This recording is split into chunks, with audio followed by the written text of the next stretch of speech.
guys, welcome back to our channel Deenamo Vlogs. Deenamo Vlogs. இது thumbnail பார்த்துருந்தாலே உங்களுக்கு தெரிஞ்சிருக்கும் இது என்ன வீடியோன்னு சொல்லிட்டு.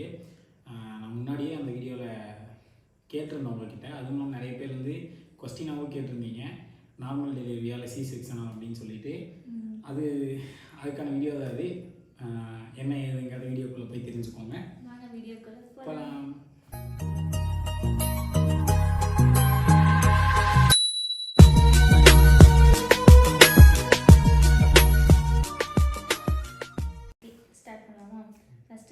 நார்மல் டெலிவரி சிசேரியன் சொல்கிறதுக்கு முன்னாடி ஒரு சில விஷயங்களை அவங்கள்ட்ட ஷேர் பண்ணிக்கிறேன். அது வந்து இது பர்சனலாக நான் மட்டும் இல்லை, எல்லா லேடியுமே கஷ்டப்படுறது தான். அதோட லேடியோட ஹஸ்பண்டுக்கு இவ்வளோ கஷ்டம் இருக்கும்னு எனக்கு தெரியலை. என்ன கூட இவங்களுக்கு தான் வழி. உண்மையான அதான் உண்மை. நம்மளுக்கு வந்து சும்மா அந்த கொஞ்ச நேரம் பெயின் தான் சொல்ல போனால். ஆனால் இவங்களுக்கு வந்து அந்த பெயினை எப்படி கஷ்டப்பட்டுருப்பா, அந்த குழந்தைய பார்க்கும்போதெல்லாம் இவ்வளோ கஷ்டப்பட்டு எப்பவுமே அவங்க அப்படி கேட்டே இருப்பாங்க. அதனால் இவங்க வீடியோ கூட போட்டிருந்தாங்க. அதில் ஒரு சில பேர் கூட இந்த வீடியோ பார்க்கும்போது நான் அழுதுட்டேன் அப்படின்னு சொல்லியிருந்தாங்க. அவங்களுக்கே அவ்வளோ கஷ்டமாக இருக்கும்போது எனக்கு எப்படி இந்த வீடியோஸை நான் கடைசியாக வீடியோ பார்க்கவே இல்லை, இப்போ ரீசெண்டாக தான் பார்த்தேன். பார்த்துட்டு என்னடா இப்படி பேசியிருக்கேன் அப்படின்னு அப்போ தான் எனக்கு அதை வழி புரிஞ்சுது. நிறைய பேர் வந்து நான் ரீசெண்டாக கூட நிறைய பேர் பார்த்தேன், இன்னைக்கு எனக்கு டெலிவரி அந்த அன்றைக்கி அவங்க எல்லாம் தூங்கிட்டாங்க அப்படிலாம் சொல்லி நிறைய பேர்கிட்ட சொல்லியிருக்காங்க. ஆனால் அவங்க உள்ளுக்குள்ளே கஷ்டப்பட்டுருப்பாங்க. என்னடா தூங்கினோன்னா இவங்களுக்கும் தூக்கம் இல்லை. இப்போ வரைக்கும் ரொம்ப அலைஞ்சு திரிஞ்செல்லாம் பண்ண ரொம்ப கஷ்டப்பட்டது இவங்க மட்டும்தான். எனக்கு அது ரொம்ப கஷ்டமாக இருந்துச்சு. செகண்ட் விஷயம் என்னென்னு பார்த்தீங்கன்னா, நான் கரெக்டாக வந்து ஒரு வலி ஸ்டார்ட் ஆனதுன்னு நான் இப்போ சொல்லிடுறேன். என்ன கிழமை எனக்கு ஸ்டார்ட் ஆச்சு? சண்டே 23 நினைக்கிறேன். 22 நைட்டு 23 நைட் அட்மிட் ஆகி 22 நைட் அட்மிட் ஆகி 23 நீங்கள் எனக்கு இது போட்டாங்க. 22 நைட்டு 8:45க்கு நான் வந்து அது எப்படி எனக்கு 8:45 தெரியும்னு பார்த்தீங்கன்னா, நான் வந்து டைம் பார்த்தா நான் வாக்கிங் போவேன். கரெக்டாக 8 o'clock சாப்பிட்டோம், 45 minutes வாக்கிங்கு. இங்கேருந்து வாக்கிங் போயிட்டு வந்துட்டு இருக்கும்போது லைட்டாக வலி இருந்துச்சு. எப்போவுமே வலிக்கிற மாதிரி வலிக்கும் போல். நான் என்னோடய லைஃப் ஸ்டைல் வீடியோவில் பார்த்தீங்கன்னா தெரிஞ்சிருக்கும், நான் அதில் சொல்லியிருப்பேன் அப்பப்போ வலிக்கும் அப்படிங்கிறது. என்னடா நான் சொல்லியிருப்பேன். அது மாதிரி தான் வலிக்கும் போது கேஷுவலாக விட்டேன். அது மாதிரி நான் நடந்துகிட்டே தான் இருந்தேன். அது அப்பயுமே ஒரு 1/2 hour நடந்துகிட்டு தான் இருந்தேன். 1/2 hour கிட்ட நான் நல்லா நடந்துகிட்டே தான் இருந்தேன். ஒரு கட்டத்துக்கு மேலே நடக்க முடியல, வீட்டுக்கு ஓடிடலான்னு சொல்லி வீட்டுக்கு போயிட்டு கொஞ்ச நேரம் படுத்தேன். நல்லா தூக்கம் வந்துச்சு. கொஞ்சம் தூங்கி எழுந்துச்சு பார்த்தா வலி கொஞ்சம் ஸ்டார்ட் ஆகிடுச்சு. ரொம்ப அப்படியே விட்டு வர மாதிரி இந்த 1 hour இருக்கா மாதிரி. ரெஸ்ட் ரூம் வந்து ரொம்ப ஓப்பனாக சொல்லிக்கிறேன், ரெஸ்ட் ரூம் வந்து ரொம்ப போக ஆரம்பிச்சிட்டேன். அப்போ வீட்டில் இருக்கவங்களுக்குலாம் இது வந்து பெயின் தான், டேட் கிட்ட இருந்துச்சு, நம்ம பெயினாக தான் இருக்குன்னு சொல்லி ஹாஸ்பிட்டல் போகலான்னா நான் ஹாஸ்பிட்டலே வர மாட்டேன்ட்டேன். பயத்தில் ஹாஸ்பிட்டலே வரல அப்படிங்கிற மாதிரி சொல்லிட்டேன்.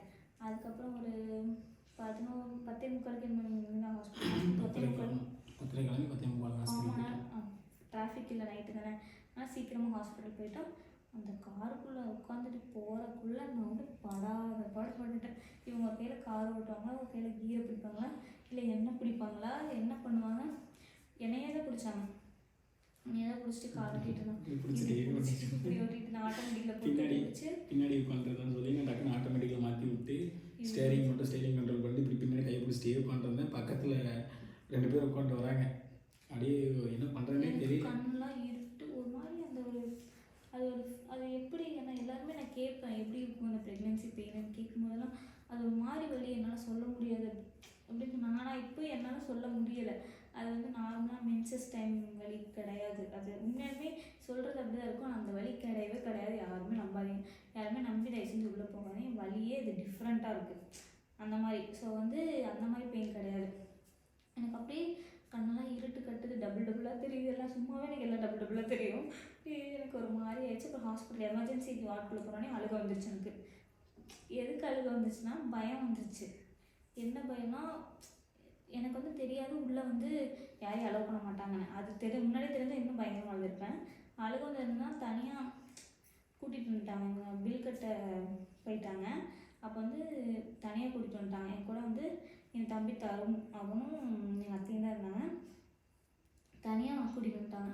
அப்போ அவங்க அந்த அது பேர் என்ன, ஸ்ட்ரக்சர், அதில் தான் நடக்க முடியாதுல, ரொம்ப தூரம்.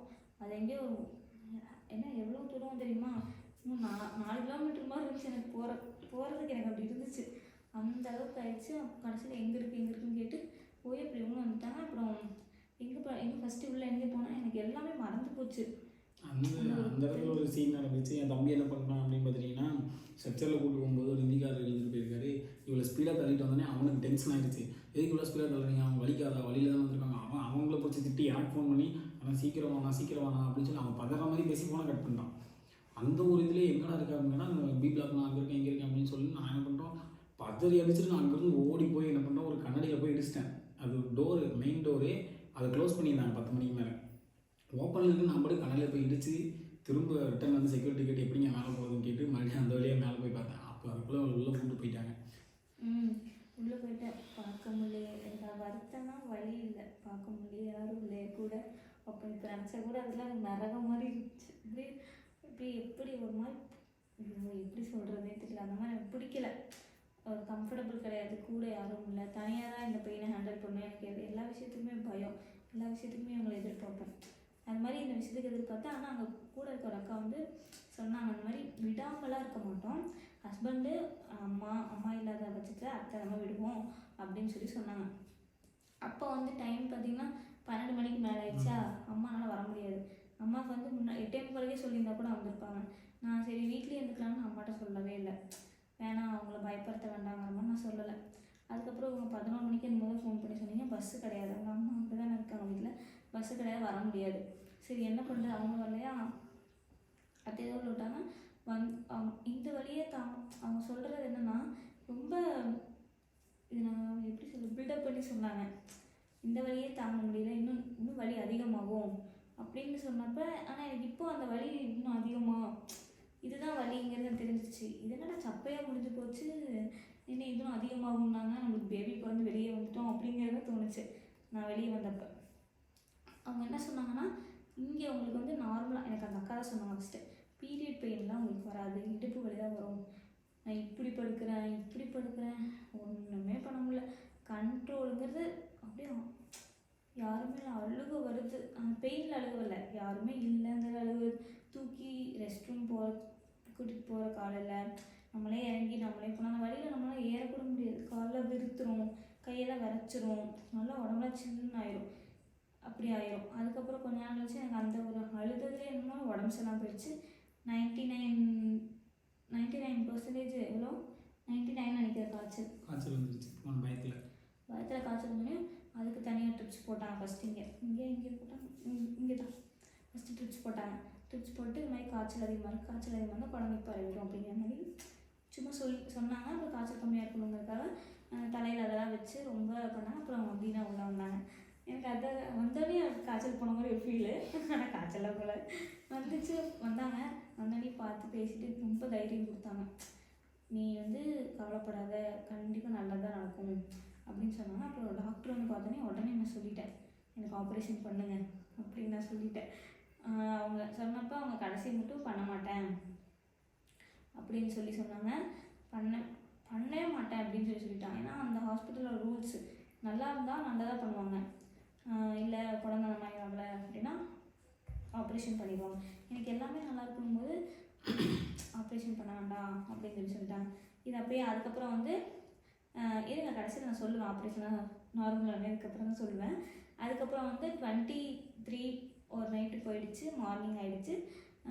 எனக்கு வந்து வலி வந்து போயிடுச்சு, வலியே சுத்தமாக இல்லை.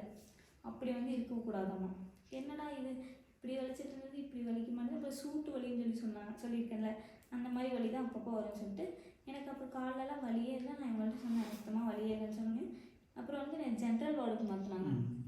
ஜென்ரல் வார்டுக்கு மாற்றினோடனே அவங்க கொஞ்சம் நல்லா இருந்துச்சு.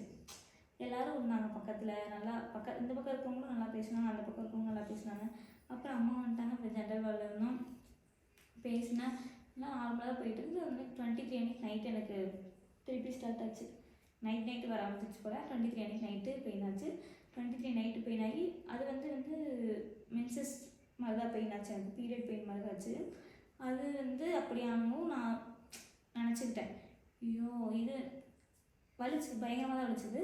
அப்போ வந்து என்னடா இப்படி இருக்குது அப்படிங்கிற மாதிரி நினச்சிட்டேன். அப்புறம் வந்து தூங்கிட்டேன். நல்லாவே தூங்கினேன். அப்புறம் அம்மா இருந்தேன். கொஞ்சம் தைரியமாக இருந்துச்சு. ஜென்ரல் வார்டில் இருக்கவும் எனக்கு கொஞ்சம் நல்லா இருந்துச்சு. அதுக்கப்புறம் 24 ஆயிடுச்சு. மார்னிங்கே கொஞ்சம் வலி பிடிக்க ஆரம்பிச்சிது. கொஞ்சம் வந்து பிடிக்க ஆரம்பிச்சு. அப்படியே சும்மா நடந்துகிட்டே இருந்தேன். அப்புறம் டாக்டர் கூப்பிட்டு நடக்க வேணாம், படுத்து ரெஸ்ட் எடுங்க அப்படிங்கிற மாதிரி சொன்னாங்க. படுத்து ரெஸ்ட் எடுத்தேன். எல்லாமே பண்ணிட்டு தான்.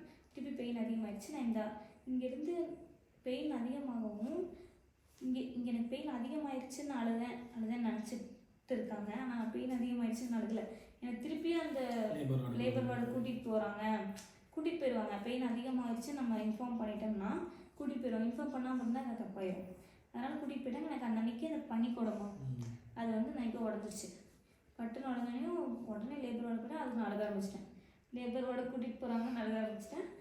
அங்கே போயிட்டு இன்னும் பனிக்கூடம் உடஞ்சதுக்கப்புறம் அதிகமாக பெயின் ஆக ஆரம்பிச்சிருச்சு. இன்னும் ரொம்ப. ஆனால் வலிச்சது வயிறுலாம் கிடையாது. எனக்கு எப்படி வலிச்சதுன்னு என்னால் சொல்ல முடியல. எப்படி சொல்கிறதுன்னு எனக்கு தெரியல. ஏன்னா ஏகமும் பேக்லேருந்து முதுகு தண்டு இங்கேருந்து அது ஃபுல்லாக ஏகமும் அது எனக்கு சொல்ல தெரியல. ரொம்ப வலிச்சுதானா ரொம்ப வலிக்க ஆரம்பிச்சு. அங்கே போயிட்டு எனக்கு வலி ஊசி போடுங்க அப்படின்னு சொல்லி சொன்னேன். வலி ஊசி போட மாட்டேன்னு சொல்லிட்டாங்க. ஏன்னா அது முதுகு தண்டில் போடுவாங்கன்னா அது போட்டாங்க அப்படின்னா போடக்கூடாதுன்னு சொல்லிட்டேன். இவங்க சரியான ஆள் கேட்டாங்க என்கிட்ட.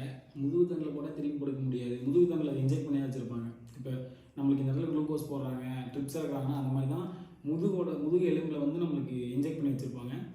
அதில் தான் இவங்களுக்கு வந்து மருந்து கொடுப்பாங்க. இந்த வலி சத்தியமாக தாங்க முடியாமல் அழுதுட்டு இருந்தாவ நான் உள்ளே போய் உட்காந்துருந்து எனக்கு கண்ணால் பார்க்குறேன். இதுக்கப்புறம் ஒரு வலி கொடுத்தா அதை எச்சா தாங்கணும். அதே எவ்வளோ நாள் தாங்குவோம். அதை எப்படி தாங்கிட்டு படுத்துட்டு இருப்பா. ஒரு நேராக படுக்க முடியாது. ஒரு சைடு படுக்கலாம்னா ஒரு சைடு படுத்தா வலிக்குது, மறுபடியும் இன்னொரு சைடு திரும்பி படுக்க தோணும். முதுகு தண்டில் ஊசி போட எப்படி திரும்பி படுப்பாங்க? குப்புற படுக்கவும் முடியாது.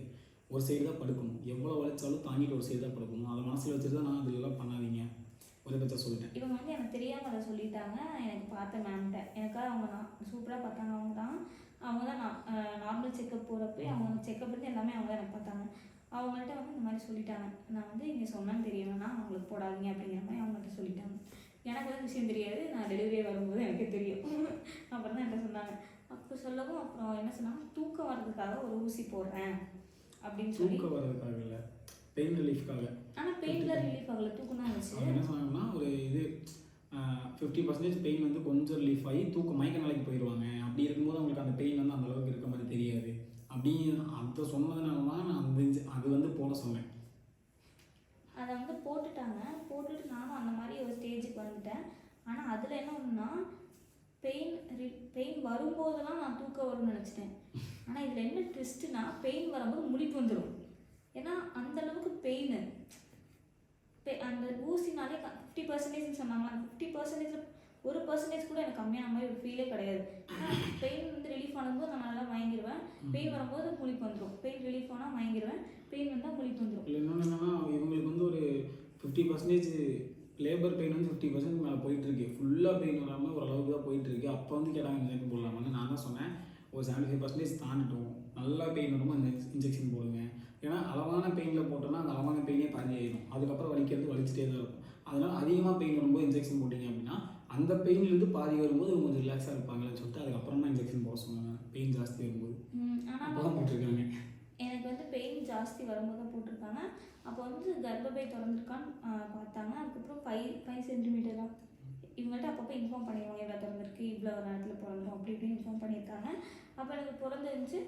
அப்புறம் வந்து இனிமா அதெல்லாம் கொடுத்து வயரெலாம் க்ளீன் பண்ணதுக்கப்புறமா எச்சா இன்னும் பெயின் வர ஆரம்பிச்சிருச்சு. வயிறுலாம் க்ளீன் ஆனதுக்கப்புறம் நிறையா இப்படி ஐயோ எனக்கு இப்போ நினச்சா கூட வயிறு வலிக்கிற மாதிரி இருக்குது, அந்தளவுக்கு பெயின் வர ஆரம்பிச்சிருச்சு. அதில் ஆனால் உண்மையாலுமே சொல்கிறேன், ப்ராமிஸாக நான் அழுகவே இல்லை அந்த டைமில். அப்போ வந்து எங்கள் அத்தை குளிக்கிறதுக்கு உள்ளே எனக்கு தண்ணியெல்லாம் ஊற்றி விட்றதுக்கு வந்தப்போ வந்துட்டு நான் சொன்னேன் ஆப்ரேஷன் பண்ண சொன்னால் பண்ண மாட்டுறாங்க அப்படின்னு சொல்லிட்டு அழுவேன். அப்போ வந்து எதாவது இவங்களை மண்டை கழுவி இதை பண்ணலான்னா இவங்களும்ங்கிற மாதிரி சொல்லிட்டு போயிட்டாங்கன்னா எதுவுமே பண்ண முடியாது என்னாலையும் அப்படிங்கிற மாதிரி கை விரிச்சிட்டாங்க. ஐயோ இவங்களை கை விரிச்சிட்டாங்களே அப்படின்னு நினச்சிட்டு என்ன பண்ணுறதுன்னே தெரியல. ஐயோ அம்மா முருகா அப்படியே தான் கத்திக்கிட்டு இருந்தேன். அதுக்கப்புறம் கொஞ்ச நேரம் தான் அப்புறம் விடிஞ்சிருச்சு. ஒரு எத்தனை மணி, ஒரு 7 மணி 8 மணி 7 மணி அப்படி இருக்கும். 7 மணி 8 மணி இருக்கும். ஹார்ட் பீட் குழந்தைக்கு அடிக்கடிக்கு செக் பண்ணுறது. இந்த ஹார்ட் பீட் செக் பண்ணும்போது நேராக தான் படுத்துருக்கணும். பெயின் வந்தால் நம்ம அப்படி இப்படி குறுக்கி இப்போ நார்மலாக பீரியட் பெயின் வந்தால் ஒரு பேர்ட்ஸ் தெரியும் செக் பண்ணுறேன்னு சொல்லி செக் பண்ணுவாங்க. அதுக்கு ஸ்ட்ரைட்டாக எவ்வளோ வந்திருக்கு படுத்துருக்கணும். எவ்வளோ வலி வந்திருக்குன்னு செக் பண்ணுவாங்க. ஸ்ட்ரைட்டாக தான் படுத்துருக்கணும். ஐயோ நான் கடவுளில் வேணும் ஸ்ட்ரைட்டாக படுக்கும்போது வலி வரக்கூடாது, நான் வேணும் நான் வந்துடும். எனக்கு மட்டும் அது ஆப்போசிட்டாகவே நடந்துருந்துச்சு. எனக்கு அதில் நம்பிக்கையை நான் விட்டுட்டேன். ரொம்ப முடியாமல் போயிடுச்சு. கடைசியில் வந்து இங்கேருந்து நான் படுத்துருக்கிறதுலே எனக்கு வந்து சரி ஸ்டார்ட் பண்ணலாம் அப்படின்னாங்க. என்னத்தை ஸ்டார்ட் பண்ண போகிறாங்கன்னு எனக்கு தெரியல. ஸ்டார்ட் பண்ணலாங்கும்போது அப்புறம் நீங்கள் ட்ரை பண்ணுங்கள், எப்படி சொல்லணும் அதைய எப்படி சொல்கிறது தெரியல, நீங்கள் ட்ரை பண்ணுங்க, முக்குங்க, கண்டிப்பாக வந்துடும், நல்லா ப்ரெஷர் பண்ணுங்க அப்படின்னா. ஐயோ நம்மளுக்கு நார்மல் டெலிவரியால் இப்படி தலையில் கை வச்ச மாதிரி எனக்கு ஆயிடுச்சு. ஏன்னா கடைசியில் ஆப்ரேஷன் மாதிரியே கொண்டு போயிட்டு என் மண்டையை கழுவிட்டு கடைசியில் நார்மல் டெலிவரி பண்ணி விட்டாங்களே. ஆனால் நார்மல் டெலிவரி தான், நார்மல் டெலிவரி பண்ணிவிட்டாங்க. ட்ரை பண்ணுங்கன்னு சொல்லி ஆனால் அந்த டைமில் கண்ணீர் வத்திரும், வாய் வறண்டுரும். ஆனால் தண்ணி கொடுப்பாங்க. ஆனால் எப்படி சொல்கிறது, அது எவ்வளோ தண்ணி கொடுத்தாலும் சரி எவ்வளோ பண்ணாலும் சரி எல்லாமே வறண்டு போயிடும். வாயெல்லாம் வறண்டுரும். எப்படி சொல்கிறது, மூஞ்சில் ரொம்ப அப்படி வீங்கின மாதிரி இருக்கும். அவங்க உட்காந்து வழியில் இப்படி ஓட்ட பிடிச்சி கடிச்சு முதல்ல கருப்பாக வெளியே வந்தாலும் காயமாயிடுச்சு. ட்ரை பண்ணுங்க அப்படின்னா முடிஞ்ச அளவுக்கு ட்ரை பண்ணி கொடுத்தேன். கொஞ்சமாக தலை வெளியே வந்ததுக்கப்புறம் லேபர் வார்டு கூட்டிகிட்டு போனாங்க. கூட்டிகிட்டு போய் ஒரு 10 மினிட்ஸ் கூட இருக்காது, 5 மினிட்ஸில் குழந்தை பிறந்துருச்சு. குழந்தை பிறந்ததுக்கப்புறம் ஒரு கூத்து இருக்குது, நான் தூங்கிட்டேன். என்ன குழந்தைன்னு பார்க்கல. அது மயக்கம் மாதிரி இதில் தூங்கிட்டானே. எதுக்குன்னா நான் எந்திரிக்கிறேன். இப்போ மயக்கம்னா தண்ணி தெளிச்சு தான் எந்திரிப்பாங்க. அது வந்து எனக்கு வந்து சந்தியாக்கா சொன்னாங்க, எனக்கு தெரிஞ்ச அக்கா. அவங்க வந்து நான் வந்து எல்லாமே பண்ணிவிட்டு குழந்தை பிறந்தோடனே நான் மயக்கம் ஆகிட்டேன் அப்படின்னு சொன்னாங்க. ஆனால் அது வந்து மயக்கம் மாதிரி எனக்கு தெரியல, நார்மலாக நான் தூங்குற மாதிரி தான் இருந்துச்சு. அப்புறம் வந்து தூங்கினே அப்புறம் அவங்க எந்திரிச்சு பேபி பார்க்க சொன்னாங்க. பார்த்துட்டு ஒரு சிரிச்சிட்டு இப்போ தான் சிரிப்பே வருது. அங்கே இருக்க சப்ஸ்கிரைபர் எல்லாமே சொன்னாங்க, இப்போ தான் உன் ஃபேஸ்லேயே சிரிப்பு வருது அப்படின்னு சொல்லி சொன்னாங்க. அதுக்கப்புறம் சிரிச்சிட்டு உடனே ஆக வேண்டியதெல்லாம் பார்த்துட்டு உடனே என்னை ரூமுக்கு ஷிஃப்ட் பண்ணிட்டாங்க. ஷிஃப்ட் பண்ணாலே எனக்கு அவ்வளோ குஷி. என்னென்னா இது எல்லாமே மொத்தமாக இவங்களோட பிளானு. ஆப்ரேஷன் பண்ணக்கூடாது, ஏன்னா அது வந்து வலி. ஆப்ரேஷனுங்கிறது வந்து காலங்காலமாக அவங்களுக்கு சாகிற வலியுமே. சும்மா தெரியும் நார்மல் டெலிவரினா நரகம் நறுஜனமும் அது இதுன்னு நிறைய பேர் சொல்லுவாங்க. ஆனால் அது வேணாம், நம்ம ஆப்ரேஷனே பண்ணிக்கலாம், 10 நிமிஷம் தானே இப்போ ஆப்ரேஷன் பண்ணிட்டு வந்தோம்லான்னு பண்ணிட்டு வருவாங்க.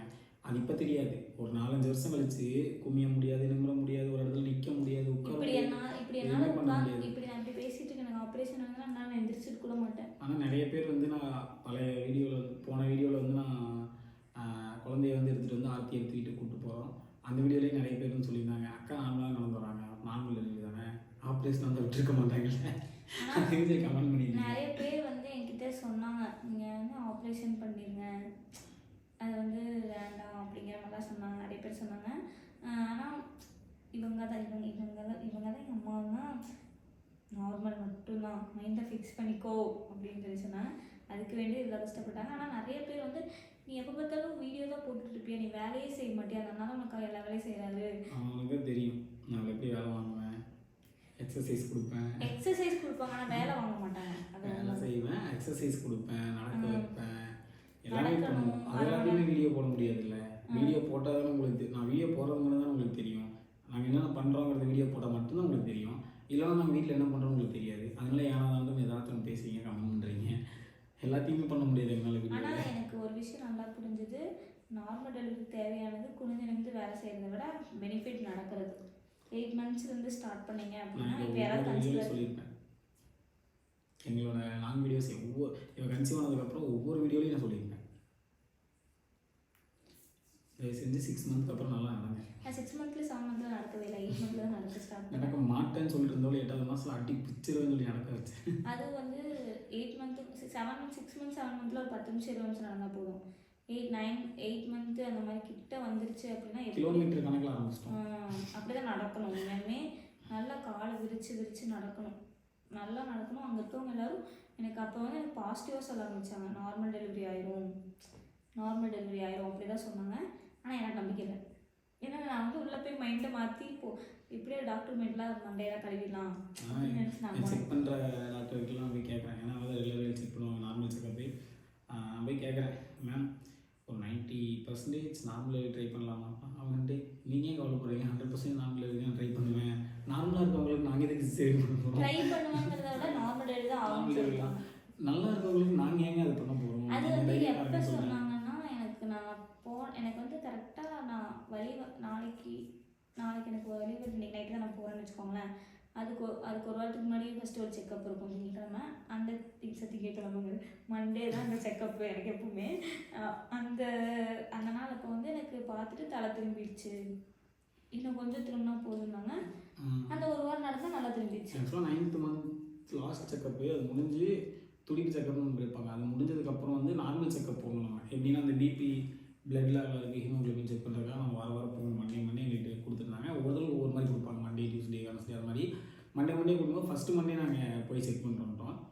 அடுத்த மண்டே வரும்போது தான் அந்த மாதிரி பெயின் வர ஆரம்பிச்சிருச்சு. அடுத்த மண்டே தான் பெயின் வர ஆரம்பிச்சிருச்சு. ஆமாம், அவ்வளோதான்.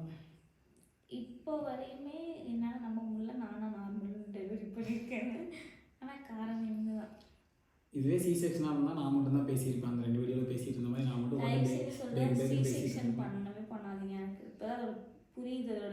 ஏன்னா என் கூட இருக்கவங்கலாம் நான் இன்னொரு விஷயம் ஷேர் பண்ணுறேன். எனக்கு பக்கத்தில் இந்த பெட்டு எனக்கு C-sectionே வேணாம்னு சொல்லி அந்த பொண்ணு அழுதுச்சு. ஆனால் அந்த பொண்ணுக்கு தலை திரும்பலை போல் அந்த பொண்ணு. ஆனால் நான் வந்து பக்கத்துலேயே உட்காந்துட்டு எனக்கு நார்மல் வேணாம்னு அழுதுட்டு இருந்தேன். 2 பேருக்கும் உள்டாயிடுச்சு. ஆமாம், அப்படியே உள்டாயிடுச்சு. எனக்கு நார்மலே வேண்டாம். எனக்கு அந்த செகண்ட் நான் வலி. ஆனால் அந்த வலி என்னமோ உங்களுக்கு போகிறதே தெரியாது. ஒரு 7 hours என்னமோ தான் நான் வந்து ரொம்ப பெயினாக இருந்துச்சு. எனக்கு அந்தளவுக்கு குழந்த வலி கொடுக்கவே இல்லை. அந்தளவுக்கு கொடுக்கல. எனக்கு என்னமோ அப்படியே தோணுது, ஒருவேளை செகண்ட் பேபி வச்சு செஞ்சிருமோ என்னமோ, அதுக்கு என்னன்னு தெரியல. ஆனால் நிறைய பேர் என்ன சொன்னாங்கன்னா, ஃபஸ்ட்டு பேபி விட செகண்ட் பேபி தான் பெயின் அதிகமாக இருக்கும் அப்படின்னு சொல்லி சொன்னாங்க. பார்ப்போம்.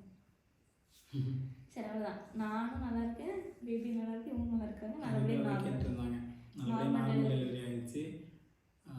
டெலிவரி பண்ணிட்டோம். நீங்களுமே ஏதாவது கன்சீவாக இருந்தீங்கன்னா இப்போது பரவாயில்ல, கொஞ்ச நாள் கஷ்டப்படணும், ஒன்றும் தப்பு இல்லை.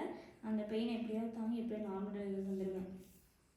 அதுக்காக ஆல் தி பெஸ்ட். கண்டிப்பாக நார்மல் டெலிவரியாக வாங்க, நல்லா நடங்க, நல்லா சாப்பிடுங்க.